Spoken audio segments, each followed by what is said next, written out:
Shout out to the homie Robert, man. The homie Robert just sent me this on Instagram, and I just pulled it up on here, man. We finna check it out, man. We got some more Prince. Y'all know I'm enjoying my Prince journey. I've checked out Prince for the first time. We checked out Purple Rain a couple days ago, the Super Bowl performance, and a couple one of his other songs. But we're getting more into Prince on the channel. But this is Prince on his rivalry with Michael Jackson. Somebody told me that they hated each other. I've heard all kind of mixed reviews, but you know, it didn't sound too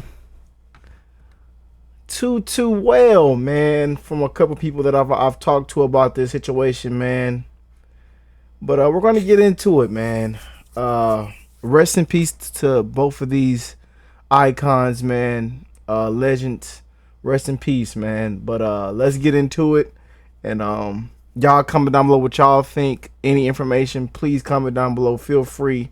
But we're gonna send a huge shout out to The Detail. This video is from The Detail. So let's get into it, man. And shout out to the homie Robert for sending this over. Love you, Robert. You're the best, man. Was never somebody who was my contemporary. It was always It's old gotta records. be a contemporary. Any rivalry between you and Mr. Jackson? Oh, not to me, no. That's okay. Okay. Not to me. What happened is, right after I graduated from college, I was able to get my job at Right On Magazine. I started out as an assistant, though, but it was a great job. It was a great opportunity, and I became the editor about 6 months later. Right On Magazine started out in the early 70s with the advent of the Jackson 5. Prince used to call the job all the time. He would call like 2 and 3 times a day. We would just ignore his calls. We didn't know who he was, never heard of him. So then what happened was, out of desperation, he called and said, can you come to SIR recording studios and I will play you some instruments and you will see that I have talent. And after that, I will have to be in the magazine. Oh, Went wow. down there, he started playing all these different instruments, the drums, all these instruments. I was like amazed. I said, you know what? You are the Somebody said Prince taught himself 17 instruments. There's somebody in the comments said, Rick, he taught himself 27 if we count everything. How many instruments did Prince teach himself? Y'all comment down below. Prince was truly amazing, man. Truly amazing, man. Cause I couldn't get done after the drum. After the drums, that was it for me. And I tried to get into the piano and but yeah, after the drums and the guitar. But when I was a little kid, you know, the guitar, I thought I would chop my fingers off on that tight string, the guitar string. Yeah, man, I was terrified of that, man. But yeah. most talented person I've ever met as a musician. So I agreed to put him in the magazines. I contacted the record company. They were like laughing because I found out he was on Warner Brothers. And they said, look, this guy, we can get rid of more posters of him than we can sell records. Because he was so new, his music was different. So no one really understood what it was that he was trying to do. So, you know, he had a lot of trouble, but after getting in the magazine, it became a lot easier because he was really gorgeous looking. And even Michael Jackson would say, who is he? In just 36 weeks, Universal Tech. Come on, man, I'm tired of seeing this commercial, man. Damn. That man, Michael. I read somewhere that boy had that perm. Them boys was fresh back in the day, boy. that in the 80s you dated Prince. Is that true? Prince did like me. Yes, he did. We've gone roller skating. But not just with me, but I think Kathy Hilton was there, my brother Michael was there, my sister was there. So it was like a group. But Prince would call up and be like, he was like, yeah, like Latoya. He has a deep voice, so yeah, Latoya. We all together, and Prince was there, we met there. That was my first time meeting, but we all met up together. I think it was like that. I'm like, who is this? Yeah. Yeah. Latoya. Okay, click. The infamous James Brown concert. Oh, James Brown. James Brown had that perm too, didn't he? Oh yeah.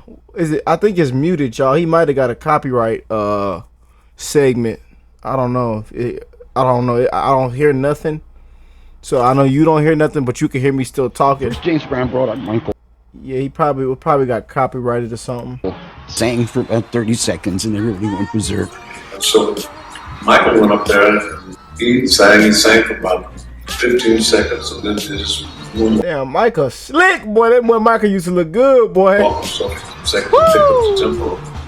And you see Michael whispering in James's ear. He whispered in James Brown's ear and said, bring Prince, come up. James finally says, the prince is here, bring up the prince or something, you know.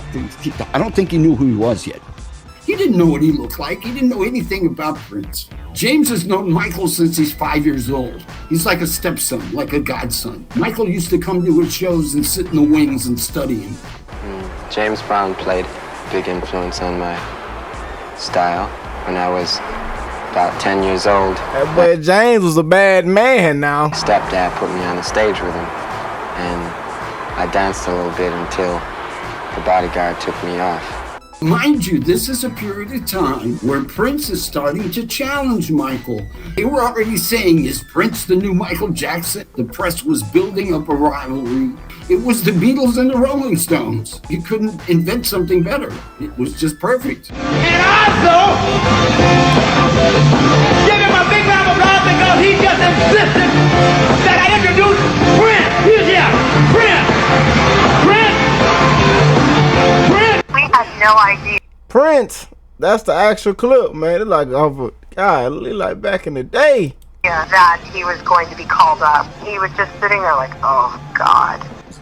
They thought Prince was weird before he even got on the stage, just the name alone, because there were so many negative things about him, so they weren't necessarily that supportive. They were old and in like polyester suits, so it was just the wrong crowd. Oh, wow. It was the wrong audience. You know, everybody was more pro-Michael. Chris jumped on the back of the bodyguard, and the glove flew off and then threw him back at him. Came up there and stopped and challenged Michael. But Michael had 25 years experience. Chris had 5 years. He always had this thing that's going to Michael. And of course, James But Brown. is it good he still came up to the stage? Loved that kind of stuff because he wasn't ready to pass the baton to Michael, Prince, to nobody. So he was kind of like, let me see.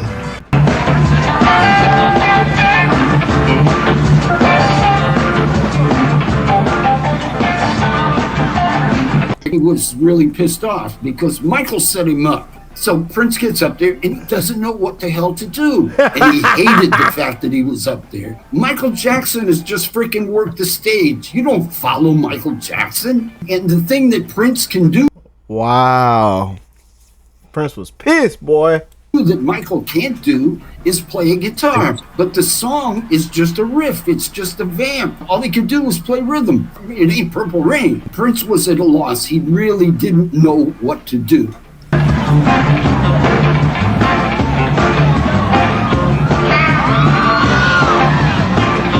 Prince got on stage and knocked over that light pole and really messed up badly and embarrassed himself.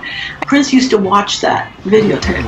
Prince knew exactly what Michael was up to. I said, don't you guys just want to be viewed as friends? Wow, that's crazy, bro. That's crazy, bro. Because I had seen them together. I said, don't you want people to know you're friends? I'll never forget the look Prince gave me. And he just kind of turned around and he just said, don't be naive. Not asking me because he wants me to be his friend. This is competition. Prince, what is it? Rival Michael Jackson. Prince was one of the label's rising stars. His album 1999 was selling very well for us. He was a big star. His goal was to surpass Michael's success, as he told the executive team that in a number of meetings I attended. One day in 1983, he showed up. He told me he wanted to talk about something, looking out of sorts. He said, I have to find a way to knock Michael out of the #1 spot. It was driving... It's a thinner, and no, that man Prince said, I got to knock Michael out that #1 spot. We got to knock Michael down. Oh, Prince a bad man. Prince had them nuts. Prince had that confidence, boy. Prince said he knew he was a bad cat. He knew he was a bad, what did I just do? He knew he was a bad cat, man. Prince ain't playing, man. We got to get Nyko at that #1 spot. Driving him crazy that Thriller was breaking all sorts of sales records. You really want to top Michael? He nodded. Yes. Get Quincy Jones to produce your next album. His eyes got wide. He sprang out of his seat. For a second, I thought he might hit me. He'd become unglued. I produce my own records. He stormed out, still yelling. Wow. You were scared, weren't you? Money stresses me out. So I got this Xperia. Come on, man. Now I'm checking my FICO score. I got a new credit credit card. The best way I can describe the vibe between Prince and Michael. There was this phenomenon where, one of the marquee artists came out with a record and that the single or the album, whatever, it's going to hit a #1 spot. But there's someone blocking you. There's someone sitting at #1 and you just can't dislodge them. I respect a person's That success, boy Michael's but I don't #1, like a boy. lot of popular music. The big male rivalries were Michael Jackson and Prince. It was a perfect time for Prince to say, he was going to get bigger than that. Extremely competitive, extremely driven, guys that want to be #1, period. They can't both be #1. Wow. Kind of friendly competition. But I love that, that drive that Prince had, that confidence and that competitive drive, man. Like, man, I'm the best in the world too, you feel me? But wow. That man said I want to be #1. How can I knock Michael down? I can go there, I'm a fighter. I'm very competitive. Purple Rain. Working Billboard at the time, and Billboard does this huge Michael Jackson special. He sold all these records, but the last page was a giant ad for Purple Rain. It says the Purple Rain will begin. Thriller was also the setup for Purple Rain. You had Michael making that mini movie. Right. Prince was very competitive. I mean, he really took it to everybody. Thriller? I'm doing a movie. Purple Rain became a runaway success. Hey, y'all know what's crazy? I'm actually watching the movie pretty soon. And if you missed I did a reaction to the Purple Rain segment of the Purple Rain from the movie. I did that. That was my first reaction to Prince. I did last week. So y'all go check it out, man. But yeah, I'm watching that movie actually this week. So I'm going to enjoy that bad boy. And I came with the Thriller, and every time I was trying to always outdo myself, and Billie Jean, they said we won't play it. And when they played it, it set the all-time record, knocking our door down because it brought in. Then Prince came. It opened the door for Prince and all the other black artists. Michael Jackson is. Mike. But around the Purple Rain time, Prince and Michael Jackson were kind of neck and neck. Michael had Thriller. Yeah. Prince had Purple Rain. And he had the movie on top of that. So that's he was crazy. A movie star and Purple Rain, the sales were up there with Thriller. And I guess the two of them had a rivalry. They did. I remember Prince told me that he went and met with Michael at some point, and I guess they talked about some stuff. I always thought that was an interesting comparison. I think that they were on the same level as artists, but I think Michael was straight entertainer. Well, Prince did it all. Prince was the entertainer, the writer, the producer, everything. Prince did everything. Tour, nothing like that was ever done before in black music. The only other thing that rivaled it, of course, was Michael Jackson, who was blowing up at the same time, setting up something that young America was looking for. So we went to see the Jacksons on the Victory Tour in Dallas, Texas. Prince wanted to go to the show. We said, whatever we do, we couldn't have Chick around Prince. So Chick had gotten so famous that if you seen Chick, somewhere Prince was. So we had Chick incognito as well. So we put him in a hoodie. He was very devious at times. Do we want to go out there and cause a scene, or are you just trying to go enjoy the show? Because if you want to cause a scene, we can do that. I don't know how Michael and them are going to appreciate that. Right. And he's like, no, we don't. That would be disrespectful. We don't want anyone to know. We was there for about an hour when he decided that he wanted to go.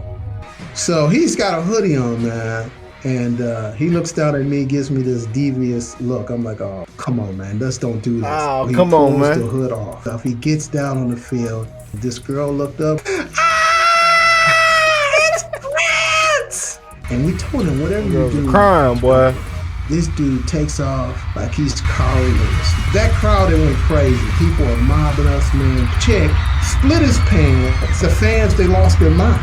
We were so mad at that cat. Michael knew they weren't happy. We were disruptive to their show. Why wasn't he in We Are the World? What's the real story there? What happened? And believe me, it's one of my heartbreaks of the whole thing. Well, Leonard Richie, that's our boy. We need you down here. He says, can I have a separate room to record in? Because you know Prince. Yeah. And I But said, that's not how it was. I can't give you a separate room. And then I made the worst mistake. I said, listen, I'll put you right next to Michael. Oh, damn. And he didn't want to be next to Michael? Done. Michael was famously Prince say, hell no. Hell no. private, and Diana Ross, diva-ish. If they can do it, why can't he do it? Him and Lionel Richie was, who does he think he is? We were trying to round people up. It was chaotic. There were two people absent, Prince and Madonna. So no, I said, Prince, are you there? He said, I'll do a guitar solo. We had everyone to stand next to each other. There's Paul Simon, there's Bob Dylan. Yeah, so check your ego at the door, right? Else is going to be there. Not to mention the fact that it's a cause he should be associated with. And Prince said no. Quincy was pissed. Quincy took it personally. So I said, all right, I'll call you later. And you never called back? That was the end of it. Really? Yeah, it was happening right there. And then LaToya got his spot, right? Michael Jackson bypassed the American Music Awards to come in by himself and record one final guide vocal. Everybody at the awards was talking about it. See, the studio, you know, this was huge. Okay, understand something. Prince say, I'm the king. I'm the king. You can't go out clubbing. And this recording session is bigger than the award show. This is the biggest thing in the year. It's just disappointment, you know, from one person to another that he wasn't there when he was asked, but, you know, sort of why, you know, you feel what a jerk. You've been criticized for not showing up at the We Are the World recording session last January. Why weren't you there? We had talked to the people that were doing the USA for Africa, and they said it was cool that I gave up a song for the album. I'm strongest in a situation where I'm surrounded by people I know. It's better that I did it that way, the music, than going down and participating there. I probably would have just clammed up with so many great people in the room. I'm an admirer of all people who participated in that particular outing, and I don't want there to be any hard feelings. Oh, hell, Prince. Oh, hell, I think we done paused it a little bit because we don't want to get copyrighted, so that's why I didn't think the mute section came on. Ooh. I'll be the judge of that. Come on, man. What is this? Damn, he rubbing her feet. He rubbing her feet. And what is that, a lamb? What is that she eating? What kind of commercial? Oh, now we got a Mach-E. Y'all like these Mach-E's, man? Damn. Electric cars. Prince invited to perform on Michael Jackson's Purple Rain and that whole situation, Thriller, that whole situation, I mean, that was a time period.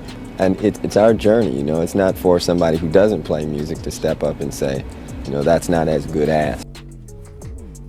No matter what you do, you're competing against your previous product and everybody expecting more. You're really trying to top yourself all the time. Prince, he was putting music out all the time, just so fast. I said, you can't put out your music as it comes to you if you want to compete with Michael. Everything has to be a giant marketing plan, planned 2 years in advance. He looked at me like I was nuts, you know. So Quincy had convinced Michael, if you and Prince are ever going to work together, this is the moment. This bad song is the moment for y'all to come together. So Quincy invites Prince and Michael over to the house, to Quincy's house for dinner one night. So the phone rings about 5 minutes before they're supposed to meet and says, "Hi, Q, is Prince there yet?" And Quincy said, "No, Prince isn't here yet." He said, "Okay." He hangs up. 5 minutes later, the phone rings, says, "Prince, hey Q, is Michael there yet?" "No, he's not here yet." Okay, click. This goes on, I kid you not, for like 20 minutes. Prince and Michael are calling back and forth. Nobody wants to be the first one Quincy says, Michael, come on, man, stop this. Because he knows Michael. They've been together. He doesn't really know Prince the way he knows Michael. But just come on, man. So Michael shows up. 2 seconds later, the doorbell rings. Prince walks in. They sit down and talk, about to have dinner. And Prince says, I have a question I want to ask about the lyrics. And Quincy said, sure. He said, whose line is this right here? Quincy said, which line are you talking about? He said, this. A statement to say. He couldn't believe that Michael had the nerve to call it I'm bad. He was like, there's nothing badass about him. And he could not let Michael get away with it. Wow, bro, this is actually a crazy video, bro. Like, I'm like in shock, bro. He said not only was he not going to sing it with him, he went in the studio and re-recorded what he thought it should be and sent it back to Michael. Like, no. And by the way, this is what it should be.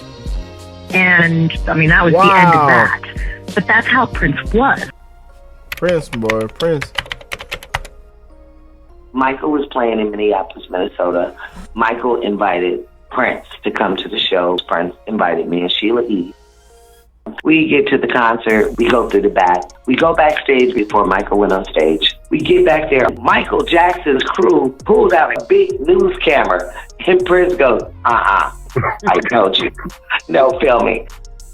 We're all wearing these cashmere coats. Prince had on his and said Prince. I had on mine and said woman. Sheila had on hers and said Sheila. Michael said, I really like those coats.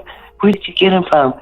And Prince said, do you want me to make you one? And Michael said, yes. All of our coats said 1988 on the back. And Prince said, them coats are hard, Todd. Them coats is hard.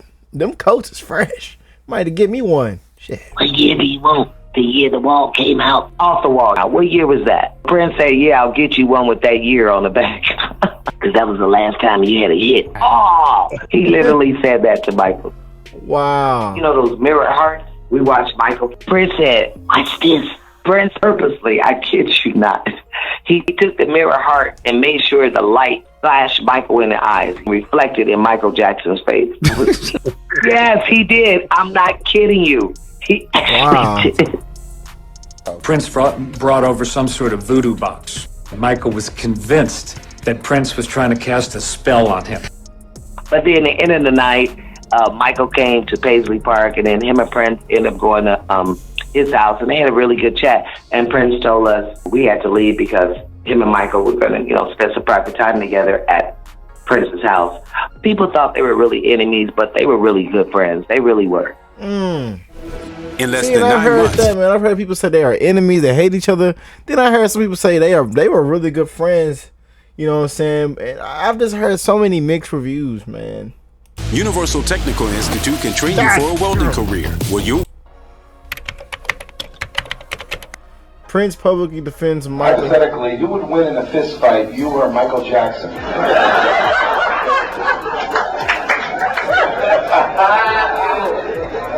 Michael's not a fighter, he's a lover. Can I just say something? I've never really spoke publicly about Michael.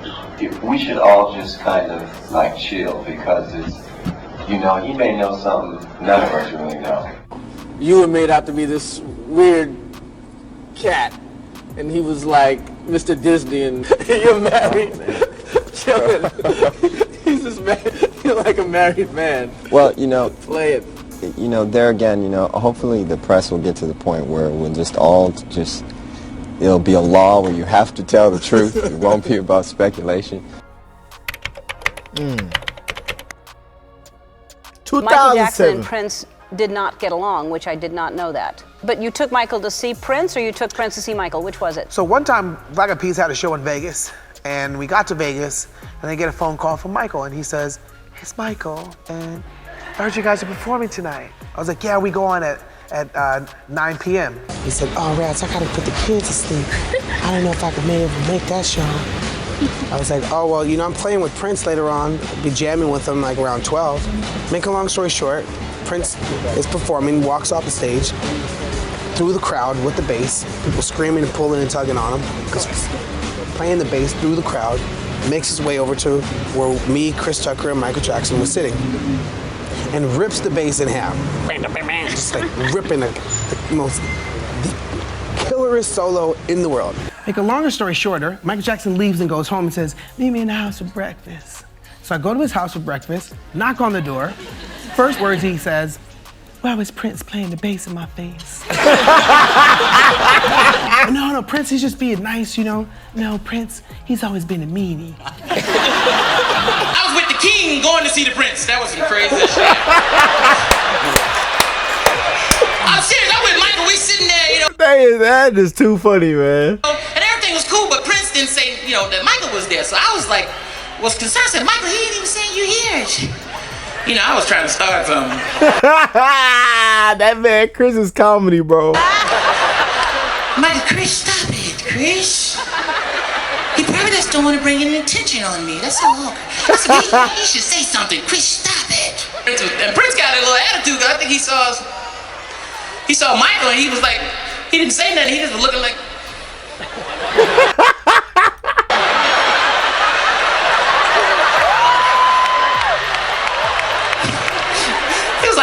He doing here? He looked like, what the hell he doing here?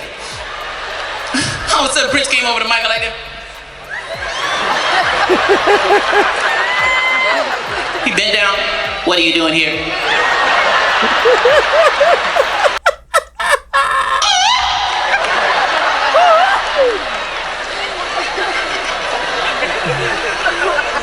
Trying to steal my moves, huh? Chris is so messy. He funny, man. Chris and Michael was an amazing collab, man. Oh, that was an amazing collab. I was like, oh, there's some shit going on. Maybe something happened in the 80s I don't know about. Man. Prince was in rehearsal for headlining the Montreux Jazz Festival in Switzerland. When the news comes that Michael has died, he immediately canceled rehearsal, sent all of his band members home, and locked himself in his bedroom for days. Wow. And wouldn't come out. Well, that just put chills. Like, I have chills right now on my body, man. That just gave me chills, bro. Finally emerges. They do a couple more rehearsals. He calls me to say, you know, what you doing this summer? We talk. He's, I'm headlining in Montreux. You want to come? I said, sure. I pack up my bags. I go to Montreux. I go to Switzerland with Prince. He kills the show in Montreux. And about 1:30 in the morning, we stopped by a little after party. We stayed there for about a half hour or so. About 2 o'clock in the morning, we're back to his hotel. He's staying in the presidential suite. Of course, where else would Prince stay? Presidential suite, top floor of this hotel, which that has French doors, I'll never forget it, that open out to the rooftop of the hotel. We walk out there about 2-something in the morning, and we sat on the rooftop of that hotel looking at the Swiss Alps until the sun came up, and all Prince talked about for hours was Michael Jackson. Wow. And he sat and he talked and he talked, and in that moment, again, it was so surreal to hear him talking for hours about his respect for Michael's genius, for Michael's gift, for Michael's showmanship. Wow. Bro, that just put like a tear in my eye. That's like deep. Bro, that is so deep. That is amazing, man. At the end of the day, man, we gotta love each other, man. We gotta love each other and give our respect, man. That was an amazing way to end that video. I kid you not. That was an amazing way to end that video. Despite if they hated each other or not, or if they love each other or not. Hey, man, that is sad, man. Rest in peace to both of these beautiful souls, man, that put a huge impact on all of us, man. Like I said, I remember that day when Michael Jackson died, man. I was downstairs. My mom had just came home with McDonald's, man, and I usually make jokes and stuff, but I'm serious, man. And she dropped the food and everything, man, and we just was like, no. Like, it headlined on the news everywhere, man. It was on because we always had the TV on, man. So it was on the TV as soon as we walked. It hit the TV as soon as we walked in, man. That was the most craziest day. You know what I'm saying? Just for like the craziest day when I heard people screaming when I walked into my dorm when Kobe passed away, man. It was just like, it's like certain these deaths you would never forget, man. you know, when people pass, man, it's just like, wow. But rest in peace. And even when Prince died too, man, like, ugh, I remember that day. So it's just like, man, rest in peace to these beautiful souls, these icons, these legends, man. They put a huge impact on the world, man. Truly a blessing, man. And they left us with so much good music. Hey, man, we're gonna keep them alive too. Yeah, so I'm gonna. Somebody said I gotta check out all the thousands and thousands of songs. Hey, we're gonna check them out. I promise you, we're gonna check them out. And y'all know I rock that. Michael Jackson is on my playlist like crazy. Shoot, you got some music that everybody can listen to? Put that Michael Jackson on. Put that Prince on. But hey, man, y'all have an amazing rest of y'all day. Shout out to the homie Robert for this beautiful request. And I just love the way that ended, man. That was. But I love y'all, man. Y'all take care of yourself. Stay safe. Stay blessed. Y'all have an amazing rest of y'all day. And I'll catch y'all the next one, man. Peace and love, family.